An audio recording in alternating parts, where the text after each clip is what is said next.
ஒரு சின்ன கிராமத்தில் ஒரு மனிதன் இருந்தான். அவன் வாழ்க்கையில் நிம்மதியை இழந்தான். பணம் இல்லை, வேலை இல்லை, மனசு உடைந்து போச்சு. ஒரு நாள் அவன் முடிவு பண்ணினான், இனி முடியாதுன்னு.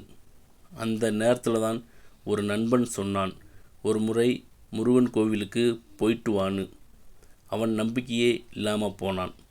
ஆனால் அவன் கோவிலுக்குள்ளே போன அந்த நொடியில் ஒரு அமைதி, ஒரு விதமான சக்தி அவனுக்கு உணர்ந்தது. முருகன் முன்னாடி நின்று அவன் அழ ஆரம்பித்தான். என்னால் முடியலை, காப்பாத்துன்னு.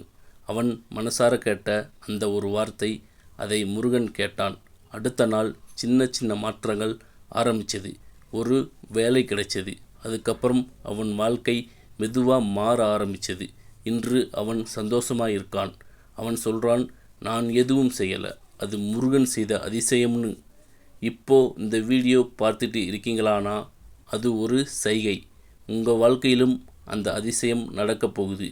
நீங்கள் ஒரு முறை மனசார சொல்லுங்கள், வேல் முருகான்னு. அதுக்கப்புறம் உங்கள் வாழ்க்கை எப்படி மாறுதுன்னு பாருங்கள்.